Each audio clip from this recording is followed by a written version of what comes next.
Good morning. Hand today is going to be pocket fives. We are under the gun, and I open raise a 3.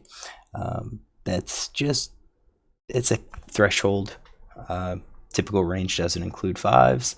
I added fives down. Basically, the cutoff's at 6. So I open raised. And then in this hand, we have 3 callers, and we're at a table where we don't have a whole lot of hands. With these players, this player has almost 500 hands, but everyone else is just a few hands. And of the players that called, they're all playing about 100 big blind stack. This one didn't. It doesn't look like he topped up. So in general, I think of the players, this will be the tightest range. This will be the next. This guy will be loosen it up, and then this one will have the widest range. So I started with this player and just going to say that his range might look something like this, something intermediate mid pocket pairs, some of these pseudo connectors, a couple of broadways, not overly wide. That's only about 8% of hands. That could be too narrow, but we are under the gun. He's early position, so I'm going to assume that he's going to play a tighter range. Villain 7, so I'm going to start with basically that range. Villain 7's up. I've started adding more Broadway, a few more offsuit Broadways, more pseudo connectors, 1-gappers, and then the big blind's getting a price. Only 2 big blinds to call. I'm going to make him have a wider range. And we go to a flop of Jack 5-3, which works great. This board, I think we're going to have some bets. So if we are heads up, we're probably going to be checking this maybe, 60% of the time, 50% of the time, and really go for a check raise. I think we can execute a check raise with these low trips. I think we could execute it with flush draw. But we do have 3 opponents in the pot, so I wouldn't mind just going ahead and bet. We do have to worry about club draws. We've got 2 cards to really dodge. Am I really afraid of 4-6? No, not really. Am I afraid of 4-2? Not really. So I think when villain 2 checks, which is what I expect, I believe we are going to be betting our top pair plus and our flush draws. Let's color code those flush draws. Possibly our 2-card backdoor flush draws. So if we use those as bluffs, that could probably work. I don't think we're betting with all of our top pair. I think top pair could be a check call, and some of our overpair could also be a check call here. So maybe you utilize aces as a check call, use queens and kings as a bet. And some of our sets, again, it's not going to be complete. I think some of the sets could be a check raise situation, but I do think versus 3 opponents, we're going to have to tighten up a little bit. We can't just be bluffing everything that we can. So like all of our overcards, I just don't think we can necessarily do unless we have some sort of backdoor draw. So let's see here. I do think I bet half pot. That's probably good into 3 opponents. Might go a little bit larger too. Fairly dry board. We didn't connect with a jack, so there's probably a jack out there, and I think that if we get called, we're probably going to be called by jacks. So both of these players fold, which, I mean, when you look at it, if we say they're going to call top pair plus, top pair and the flush draw, top pair plus and the flush draw, this player's 25% of hands. If we add these mid pocket pairs, that increases it to 57. So we're still folding 42% of the time. He's out. We have a wider range here. So now we're looking at, I will include the gut shot for him. We're looking at 34% for top pair plus with our flush draw and gut shot. If we add pocket pairs, we're at 47%. So now he's folding over 50% of the time. And then we're back to this player who, again, getting all 3 to fold was was going to be tough, but at least it puts us in position. So I'm going to say he is probably top pair plus. We're going to give him flush draw, open ender. We'll give him the gut shot. I don't think we're going to just give him overcards. I don't think we're going to do that. Are we going to give him these middle pocket pairs? Is this 25 NL? I'll say yes. We're going to give it to him because if it comes a low card, there's always a possibility that he might take a shot that, or assume that we don't have a jack, especially if we check behind. If he checks a turn, we check behind. That may be his sign that we don't have a jack, and then we're just hoping for like a paired board or a low card that misses him. I think this is a little bit wishful thinking, but we bet. He calls. Turns to 10 of diamonds. I expect villain to check to us, and we did bet. We bet half pot. I think that's okay because, again, based on what the board is, I'm kind of expecting him to have a jack. It would be really great if he has jack 10 and not just connected with two pair. So once we bet and call the flop, I think at this point we're going to restrict our bets. I think we can.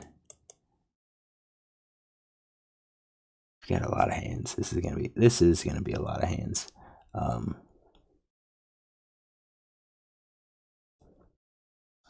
We could bet ace jack for value. We could probably bet king jack for value. That at least gives us a way to check behind on the turn. Middle pair, the 10, I don't think we bet. I think he could always have a flush draw. That's always have a flush draw. So yeah, maybe 10% of hands. I don't like the idea of continuing to bet that middle pair. I kind of feel like when villain calls, it's going to be some sort of draw or pocket pair, and there's going to be more of these not pocket pair. There's going to be more of these pairs like jacks, pair jacks, top pair plus in his range than these draws. So do we continue betting the flush draw? It's interesting. So if we have a flush draw, it's going to reduce the chance that villain has a flush draw. And there's been a lot of times where I've bet in this situation and then been check raised and I just have to fold it. So villain has us covered.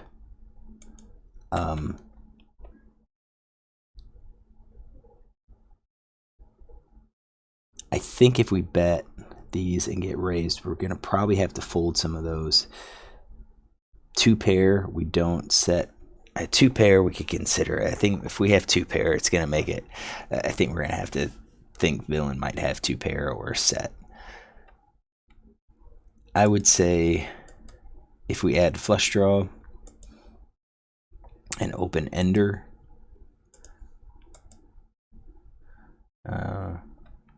we could do a gut shot too. We don't quite have enough.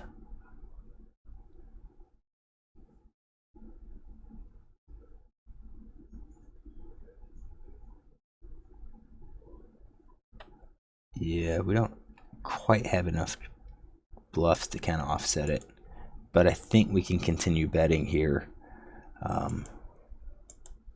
And he calls, and we're going to go with this top pair plus. Top pair plus, flush draw, open ender, and that's it. So 40%. Whoops. Go back here. We didn't select that. Now let's do this. Yeah, you can see top pair definitely takes it over. Flush draw is 31%. I don't think gut shot,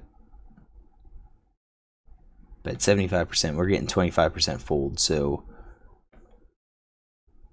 most of them are top pair, and that's why I was kind of thinking with the top pair, I'm not sure if we're going for value with the queen jack and king jack.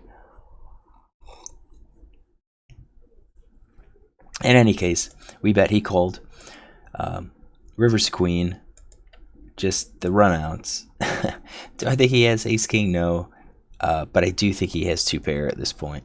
So what does villain do? He checks to us. I kind of assume he's going to check everything unless he has a straight. I kind of expect villains to bet straight here.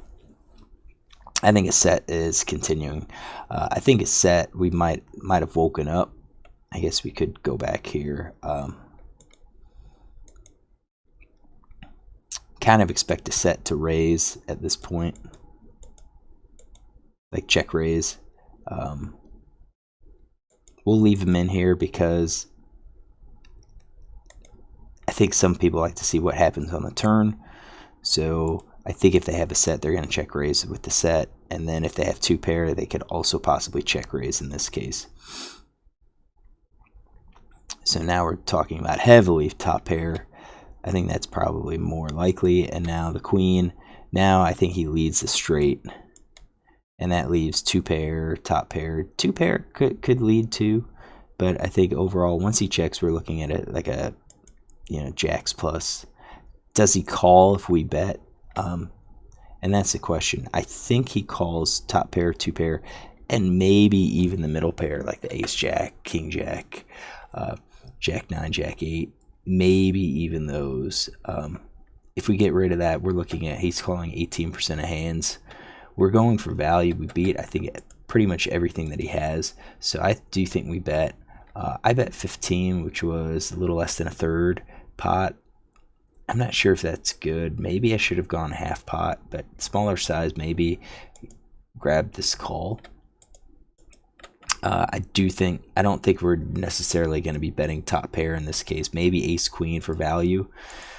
I think king queen has some merit for checking. We beat everything he's going to fold. We're going for value with overpair, two pair set straights. I think we're going for value, and we do have a much stronger range no matter what. So I bet he calls. I think that's going to be his call. We see the showdown. He shows a jack, which is interesting because that is in his range, and he called down with it. That's at, the middle pair. So we went from like 18 if it was just top pair plus 2, calling here if we know he was going to play that jack. So I kind of think if this card was a 9, it would have been, we could have taken a stack. I'm not sure if we could have gotten a stack, and I'm actually not sure if I bet larger. So if I bet half pot 25, if he would have actually called that, or if he called 15 because it was rather small. So we had it in his range. I think the play was consistent with his top pair type hand. So called 2-bet from blinds range, ace-7 suited, ace queen jack 9 10 9. We've got that. We'll just go ahead and take some notes for this villain, so we know what he called. So call under the gun, RFI 3 big blind after 2 others from big blind with jack of spades, 9 of diamonds. He is out of position. Check call 50%, check call 50%, check call, geez, maybe about 30%. I'll say 33%. So jack of clubs, 5 of clubs, 3 of hearts, 10 of diamonds, queen of spades. All right, so hopefully you enjoy this hand. We're not going to run GTO because it's a 4-way pot, but I do think we're betting more players you have in the hand, the more straightforward we play our hand. So I do think we bet. If we get check raised, we're going to probably get it in.